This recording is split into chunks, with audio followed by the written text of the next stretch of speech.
Welcome back, cool cats and kittens. Today we're going to talk about real zeros of polynomials. That's going to include polynomial long division and synthetic division, the factor and remainder theorems, and the rational root theorem, which is a test for possible rational roots of a polynomial. So we're going to jump right into long division here. So say we were given a polynomial here, this cubic polynomial, and we're asked to divide by this linear binomial here. If you have a divisor that's just x to the first plus or minus a number, that will allow you to use either long division or synthetic. So we're going to practice both on here as a refresher. Okay, and the first thing we always do is we look at the largest term in the dividend and the largest term in the divisor. And we're going to divide those off to the side. So we're going to do 2x cubed divided by x. That's going to tell us about how many times this goes in. So dividing here, we get to cancel one x, and we're left with 2x squared. Okay, it goes in approximately 2x squared times. And now what we need to do is multiply this by each term, okay, over here in the divisor. So let's do that. 2x squared times x makes 2x cubed. We're going to line that up with the other x cubed term here. And 2x squared times negative 3, okay, which is negative 6x squared. We're going to write that underneath our x squared term. Okay, so just like in the regular long division algorithm, we need to subtract this entire line, okay? And we do that by adding the opposites. Yeah, I like doing that. It helps us keep track of the signs a little bit easier than thinking of subtraction. Those two are going to cancel out, and we end up with positive 1x squared plus x minus 8. We just drop down the rest of our polynomial to continue. Okay, so now we basically start this algorithm over again. X squared divided by x off to the side. It'll tell us about how many times that goes in there, and we get x, positive x. And just like we did with our 2x squared, we're going to need to multiply this by both terms over there. So x times x is x squared.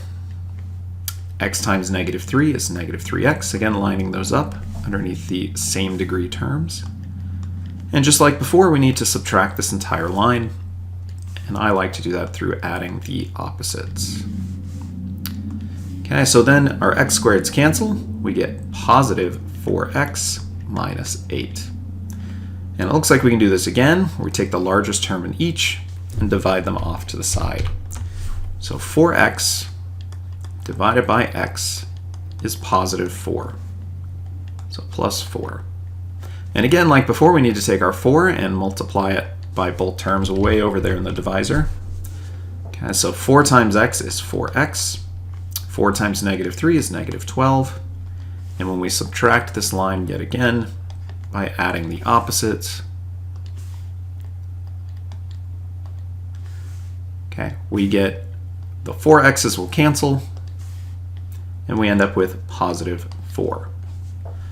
Okay, so once you get to a constant here in your quotient or your answer, you can't go to a smaller term, so we'll know we'll be getting into the remainder. Also, if you were to try that division again off to the side, 4 divided by x, if you have more x's in the denominator than you do up top, then that means you've gone too far and you're into your remainder.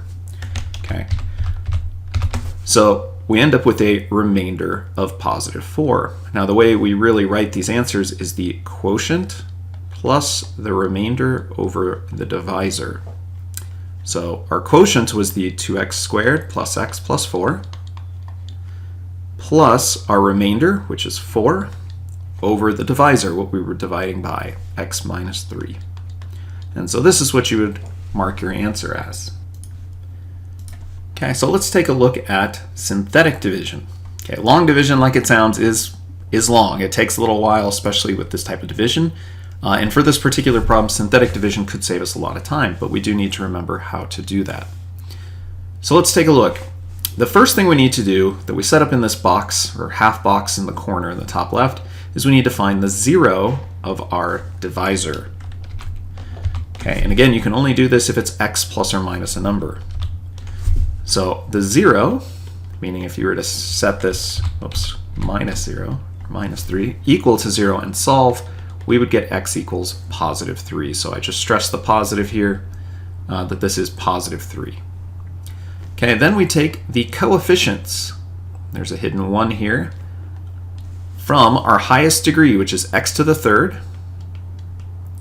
all the way down to the constant, x to the 0, aka the constant. And then notice our coefficient here was a 2, our coefficient here was a negative 5, a positive 1, and a negative 8. Okay, now it is important to account for every term from x cubed all the way to x to the 0. And if you were missing one of those terms, you need to put in a 0 as a placeholder. That is important for this algorithm. Okay, so how this works, the first thing we do is we drop down the very first coefficient, and that's going to go below this line. And from here on out, we're going to do two operations. We're going to add or multiply. Anything that's above this bar, we're going to add vertically, and anything below, we're going to multiply by our 0 in the box. Okay, so let's start this algorithm. Now that we dropped our 2 down, 2 times 3 is 6, and then we're going to add. That gives us positive 1. 1 times 3 is 3, and then we're going to add. That gives us 4. 4 times 3 is 12, and then when we add, we get 4. Okay, now believe it or not, we have the same answer we got down here. In fact, you might notice it's 2x squared plus 1x plus 4. 2x squared plus 1x plus 4. And we got a remainder of positive 4. And in fact, that's what this last 4 here represents. That is our remainder. And then we can rebuild this by going up from x to the 0. So we end up getting 2x squared plus 1x plus 4 with a remainder of 4. And we place that over the divisor, right, x minus 3. So we're just looking at the coefficients of our answer. This last value is always our remainder. The next one to its left is x to the 0, the constant, x to the first, x to the second, and if there was more terms, x to the third, x to the fourth, etc. Okay, but now we have the same exact answer as next. Okay, so I'll give them some space here to do our third example, which is asking me to use that same polynomial, the one here on the left, and find the value of positive 3. Okay, so to find f of 3, we're going to be plugging in 3 everywhere we have x. So always use parentheses when substituting in. And then, of course, make sure that we follow, not x3, we follow order of operations here. So first evaluate our exponents. 3 cubed is 27. 3 squared is 9. Okay, here I can actually just omit the parentheses. And now go back and multiply. 2 times 27 is 54. Negative 5 times 9 is negative 45. Plus 3 minus 8. And now we can add or subtract from left to right. 54 minus 45 is 9. 9 plus 3 is 12. And 12 minus 8 is 4. Okay, so after we do all of that work, we get an answer of 4. Okay, so as a small side note here, that's going to help us with our next theorem, notice that the answer we got when we plugged in 3 is the same as the remainder, okay, when we plugged in. So it's the remainder in example 2, it's also the remainder in example 1, of course. But when I plug in this value this of positive 3, like our 0 here, the output of our function is the same as the remainder. So that corresponding y value. Okay, that leads us into our next theorem. Okay, this is called the remainder theorem.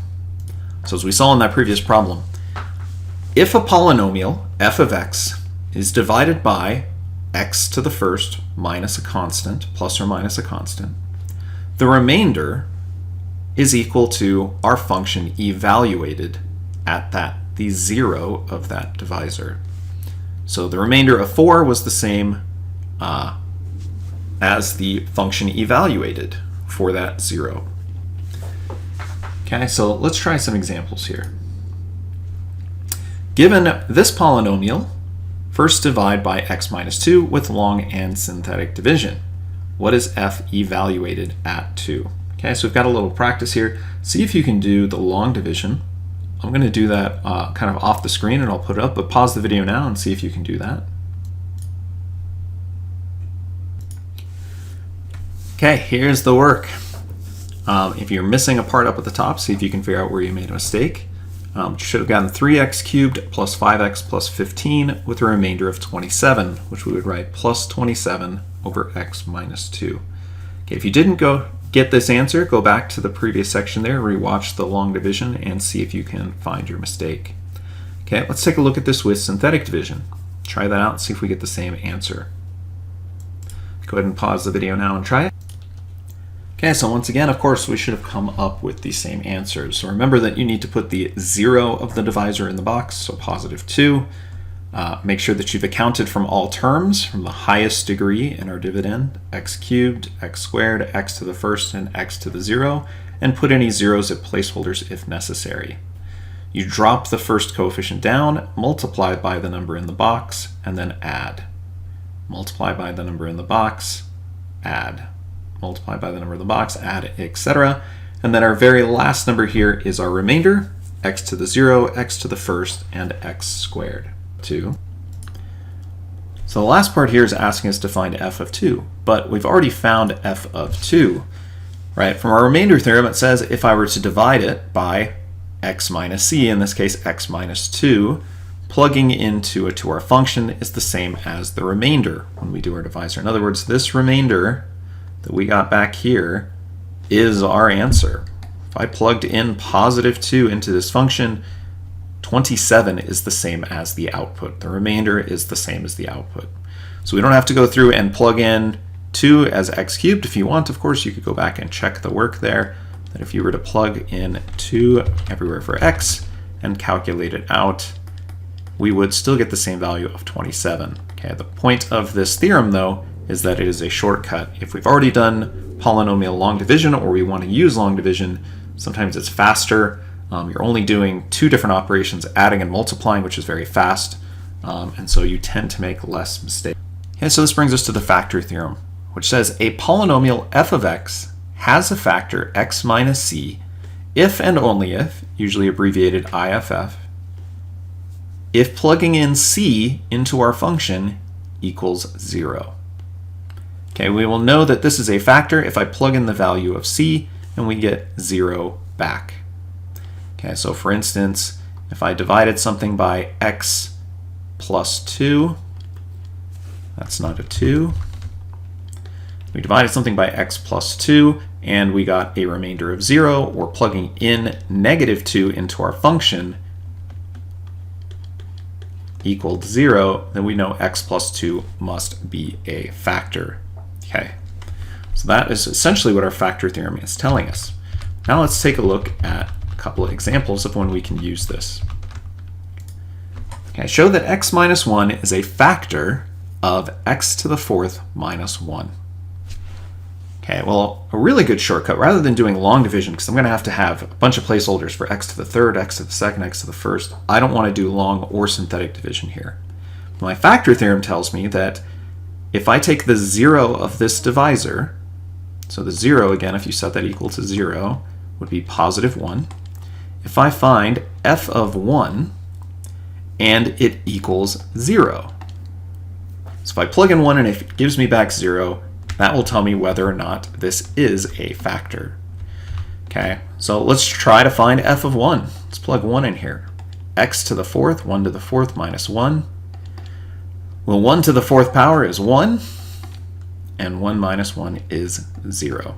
Okay, so essentially by showing f to the 1 equals 0, I can say, yes, x minus 1 is a factor. Okay, so it will only be a factor if it's 0, or if it's the 0 of that divisor, gives us back 0 as an output. Okay, so I can check by plugging in that value, the 0 of this divisor, which was positive 1. If I plug it in and it equals 0, yes, that is definitely a factor. Okay, it says show that x plus 2 and x plus 3 are factors of this polynomial. Then find the remaining factors. Okay, well, we can plug in either one. In fact, this time plugging it directly in with direct substitution may not be the best. Let's try synthetic. So to do that, we need the 0 of our first divisor. So the 0 of this would be positive 2, and the 0 of this will be negative 3. So let's start with, say, positive 2 in our box. My highest degree is x to the 4th, so I need placeholders for that all the way down to the constant x to the 0.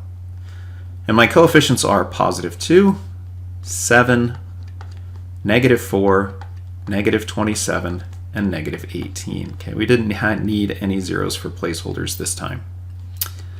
Okay, so again, we drop down our first coefficient and then multiply by the number in the box. Adding, we get 11, times our 2 in the box is 22. We add, we get 18, times 2 is 36. We add, we get positive 9. And 9 times 2 is positive 18. And lo and behold, our remainder, which we said earlier is the same as the output from that remainder theorem, is 0. So we just showed, because the remainder is 0, x minus 2 is a factor. Okay, we also showed that the other factor here is 2x cubed plus 11x squared plus 18x plus 9. Okay, so one of the factors, we actually just factored this out, x minus 2. These two multiplied together would get me the original polynomial. Okay, now if x plus 3 is a factor, then it should go into this remaining polynomial. So in fact, when we do our synthetic this time, we're going to do it of this polynomial, not the whole original. We can save ourselves a little bit of work, and it's going to help me continue breaking down this polynomial at the same time. So let's put that negative 3 in the box here. We're going to use synthetic again. My highest degree of the guy from the bottom here is x cubed. So I need something for x squared, x to the first, and x to the 0, the constant. And our coefficients from below are 2, 11, 18, and 9, all positive. Okay, so let's do our synthetic division algorithm. We drop down the 2. 2 times negative 3 is negative 6. Adding, we get 5. 5 times negative 3 is negative 15. I add, we get 3. And 3 times negative 3 is positive 9. And boom, again, we get a remainder of 0. So yes, x plus 3 was a factor. And in fact, our remaining factor here is over here. Oops, sorry, that's x to the 0, x to the first, x to the second.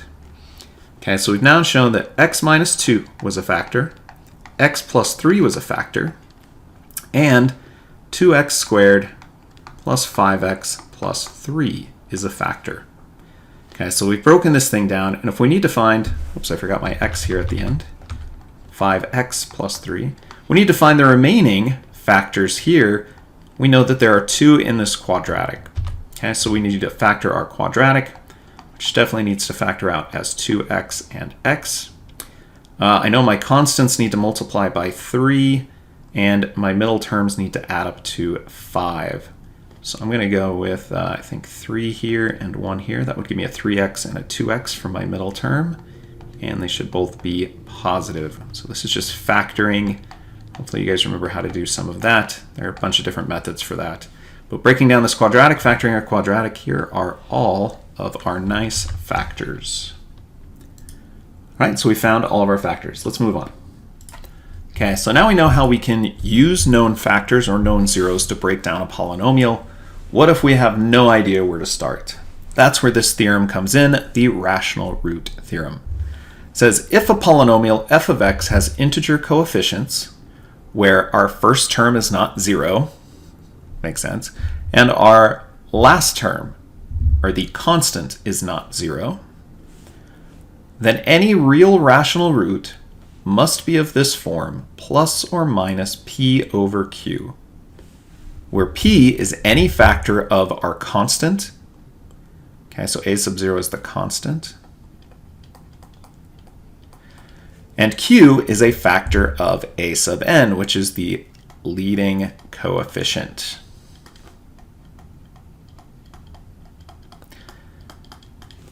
Okay, so let's try an example to figure out what this means. How do we make this list of possible rational roots? And then we have to play the game of.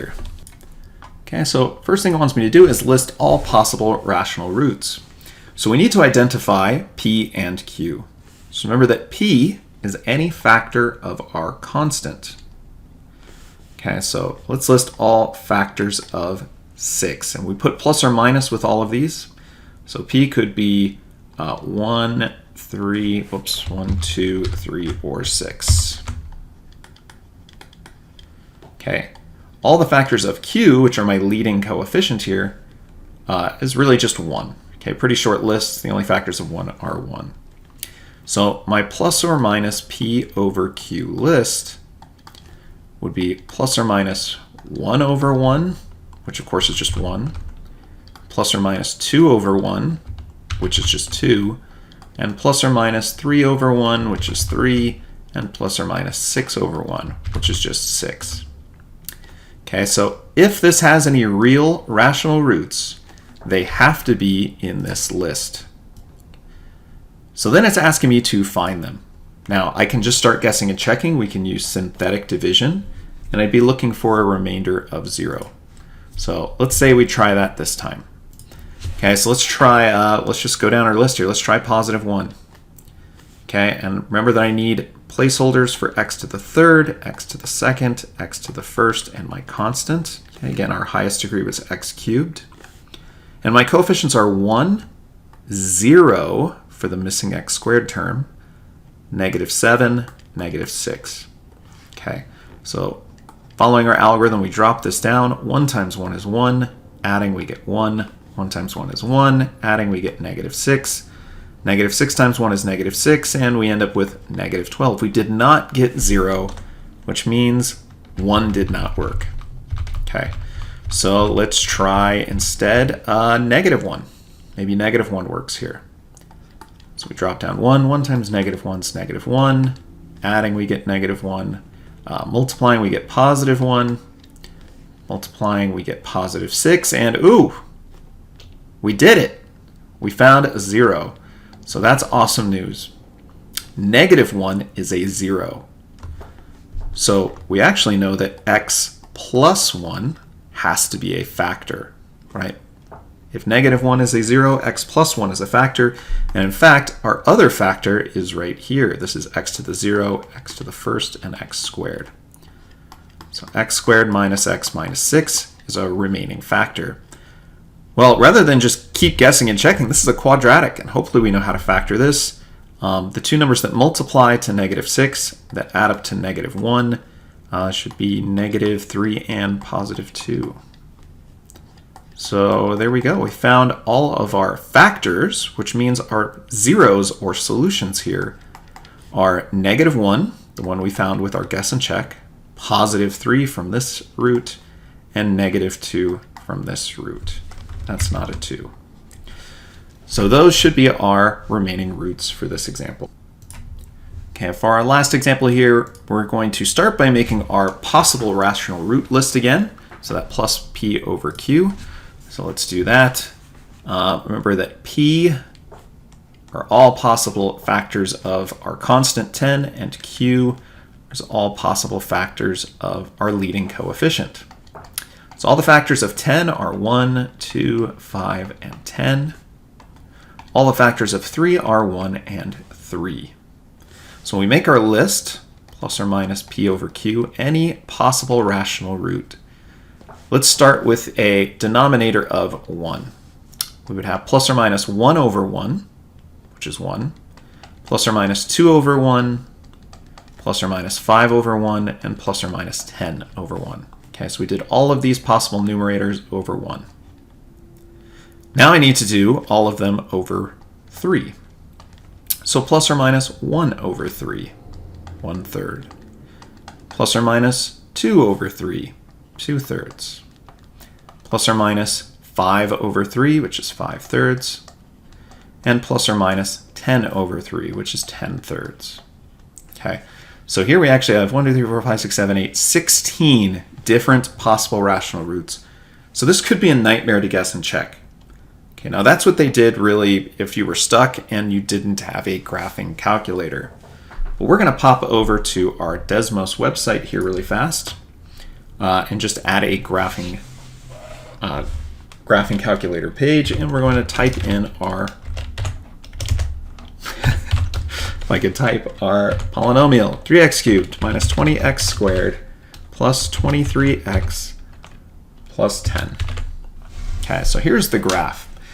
And remember that these, if we can find the zeros or roots, aka x-intercepts, then we can use these to help figure out factors of our polynomial, at least the real factors of our polynomial. And Desmos is nice. It actually gives me x-intercepts, pretty nice points. So notice that positive 2, positive 5, and what appears to be negative 1/3 look like the three zeros. Positive 2, positive 5, and positive 1/3 are all in our list.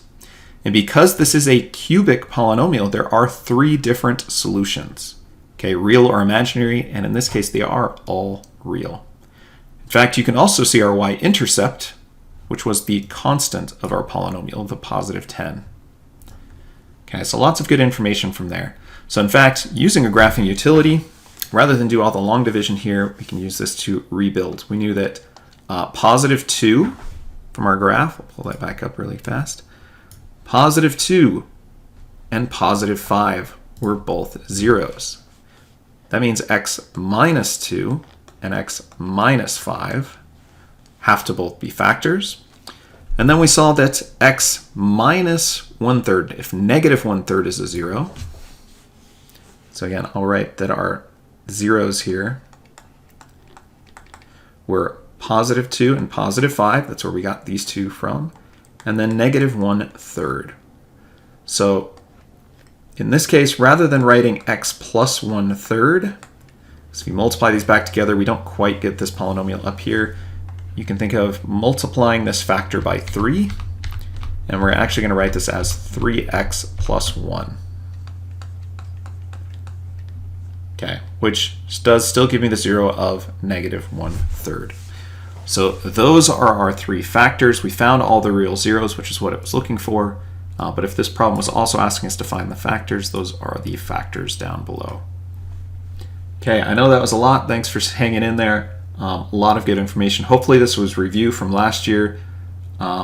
If you're completely lost, you may need to look at old notes or go back and watch examples earlier in this.